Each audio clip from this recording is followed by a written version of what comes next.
All right. Hello and welcome to the information meeting for parents and for students for Nortema Esports. This is a brand new program that we are starting here at North Tama, and I am super pumped to be the one helping students take charge of this. For those of you guys who don't know me, my name is Leo LaRue, and I am the technology integrationist here at Nortema, as well as tech team, and I teach 8th grade and 11th grade English here. This is just going to be a quick little meeting for parents and students to kind of understand the expectations and the commitments that they are making by joining esports. That sounds very daunting and kind of big, but it's not really that. It's a commitment, but it's nothing more than anything else. I will promise to go through this as quick as I can, but as slow as I have to. So bear with me as we get going here. So the first question that I think a lot of parents will probably have is, what is esports? Is this just a gaming club?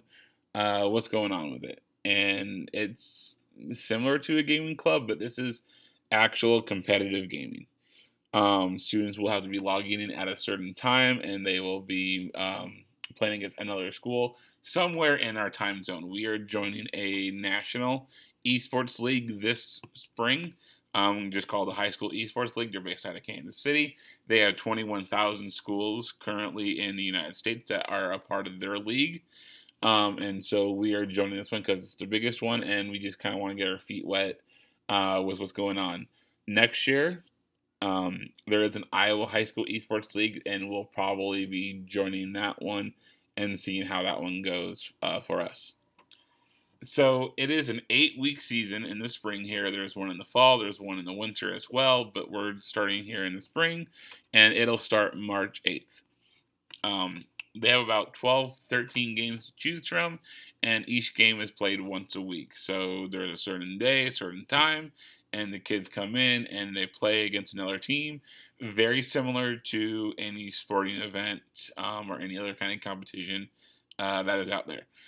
Students can sign up for multiple games, but right now we are looking at them having like a max of 2 or 3 games. We don't want to overextend kids, but at the same time, we want them to be able to play the games they want to play and have opportunities for scholarships and having colleges look at them. There are colleges out there who are currently recruiting for esports, which is a great thing to see. And if it gets our kids some scholarships, that would be even better. So, like I already said, the season starts March 8th. There will be a preseason week for March 1st, and then the postseason will be in May. The times there are between 4 p.m. and 8 p.m. And I say until 8 p.m. because the games in the evening usually start around 7. They'll probably take around 30, 45 minutes. We'll be out of there by 8 o'clock. And so this will be practice after school on Sundays as well. So that is going to be part of the requirements I'll be talking about here in just a little bit. So where this is located on the southeast side of the gym. We have a classroom in there that's kind of a makeshift room, and that's going to be kind of our temporary location for right now. And so that's where we'll be set up. That's where we'll have all of our computers and games and all that kind of stuff. And like I said, that's going to be temporary. We're going to be looking for a more permanent spot for esports in the summer, and hopefully it'll look a little bit different in the fall of 2021. So the game. So each week, each game will be played once a week. So kind of like in the sports, how there's varsity games on certain nights, we're doing that as well, and we'll be playing once a week for each game. And then the playoffs are afterwards. The games are going to be on the PCs, and everything that a child needs to play, except for the entry fee, will be provided for the student. So we'll provide the games, the computers, the headsets, the mice, the keyboards, those kinds of things. The only thing with a PC, if a kid wants to use a controller instead of the keyboard and mouse, he or she will need to bring that in. Also, if a kid wants to play on an Xbox, PS4, or Switch, which there are games that are only for those ones, or there are games that can be on those ones, he or she will have to bring in their own device and bring in their own game.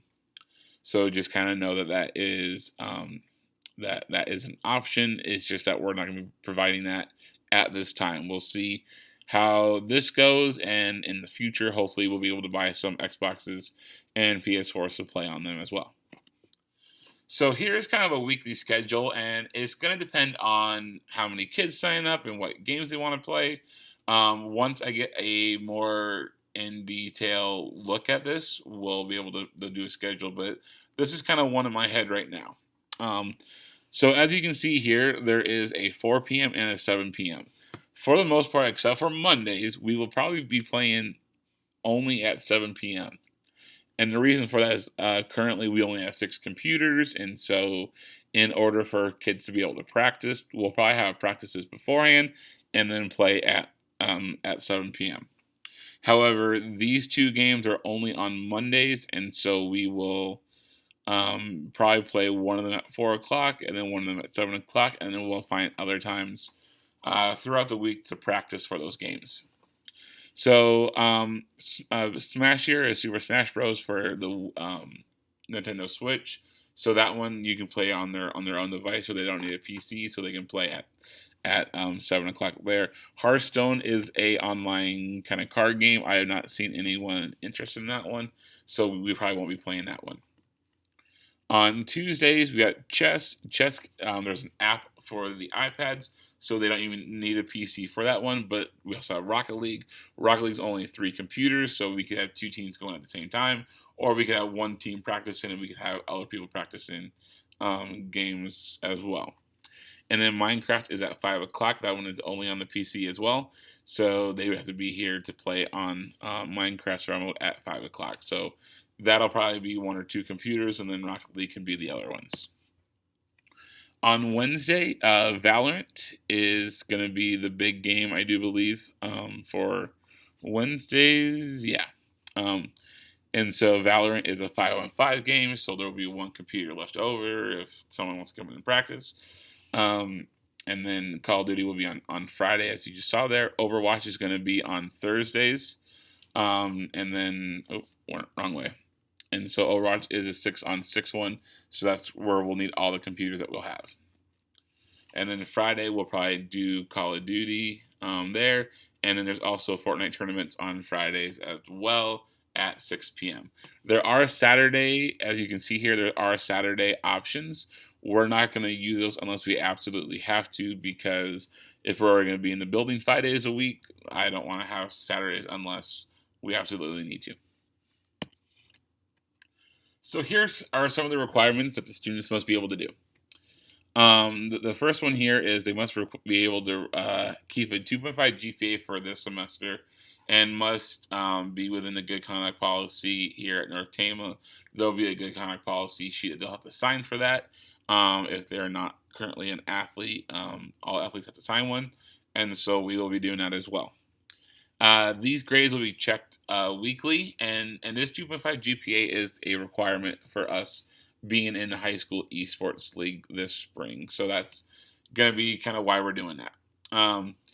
If they're at a 2.5 or lower, or if they're lower than 2.5, then they cannot practice or play in games until that is up, or until I can see that they turn stuff in and the teacher confirms it, and we can know that their grade is going to go up, and then we'll play with it. That one's going to be the biggest expectation for the kids, is keeping that 2.5 GPA.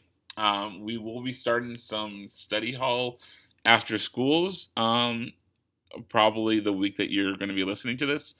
The goal for that is to have Monday, Wednesday, Friday be after school study halls until about 5 o'clock or so, and then that will kind of carry over when we actually start playing games too. There'll be a space for kids to come in and just do homework while other kids are playing their games. Practice attendance is going to be required as well, and this is going to be a big one for kids who have not been on a team in a while, who have not had to have had a practice or anything of that nature. And so that'll be a requirement. It'll probably be the same day that they are playing their game. We'll have a practice that night, and then we'll play the game at 7 o'clock. There'll be exceptions to the rule, obviously, but that's going to be the expectation that is going to be for the kids. Also, this year we are asking students to pay their own fees to play. We'll start looking at some more funding and fundraisers in the future. The cost is $40, and that covers all the games that they want to play. So if they want to play 3 games, it's just $40. 2 games there, if you saw, were Rocket League and Fortnite, and they were free games. So if they just want to play those games, then it would be free for them to play. So again, when we're having practices, it's going to be a 2.5 GPA. Like I said, they'll have a place to work and a place to study until they get their 2.5 GPA up. And so I think that's just a good expectation for kids to have. That's a C plus average, and that should be an attainable thing for all of our kids. Practice, we'll be playing with your teammates, critiquing matches, practicing hand-eye coordination. There's some games out there that they can play that are not their game that can practice the hand-eye coordination. And we'll also have some times where kids can come in and play games. That'll probably be in the morning, kind of like an open gym or weightlifting kind of thing that athletes do. It's not required, but it's good to do. We'll have that in the morning for kids as well. And like I said, that's kind of right here, 7:30, 8:10. And after school, we'll probably have 3:45 until 6:30. And then at 7 o'clock will be our games. And like you've already seen, some of the games are at 4, some are at 5. It'll just depend on the game and the day. We can change up our schedule each week, or we can change the times each week for whatever we need to do. So that'll be what we do with that. Most games have a certain number of students who can play. So I use the example of Overwatch here. So Overwatch is a 6-person team that plays together. In order for us to have a team, we're going to always have 2 more than can play on one team. We can have up to double the team minus 1. So for Overwatch, we could have up to 11 kids on one team. But I will not have a team unless we have at least 2 more, just in case someone doesn't have a GPA, someone can't be there, someone's sick, COVID, whatever it might be. So that's going to be the expectation for the most part. From what I've seen so far, we're going to have numbers for the games that we want to play. And so that'll be good. That's a good thing to see. Once we have a team, we will start having some tryouts and determining who the starting team is for that week. Students who are not on varsity will be subs in case the student doesn't meet the requirements or is sick or gone. And students not on varsity will get a chance to challenge, get on varsity each week. So very similar to golf and wrestling, where you can challenge and you can, if you win, then you can put on varsity for that week. So that was a very, very quick, just a quick tutorial. I am going to have a sheet for you to sign. You probably already have that. If you have any questions, here is my contact information as well. It is also on the handout that I have given your kid to give to you. Please have that signed and turned back in. Part of that deals with just agreeing to pay the $40 fee or the entry fee, agreeing that your kid can play some rated M for mature games. Call of Duty, CSGO, Rainbow Six are your 3 rated M for mature games. Overwatch isn't. I don't think Valorant isn't.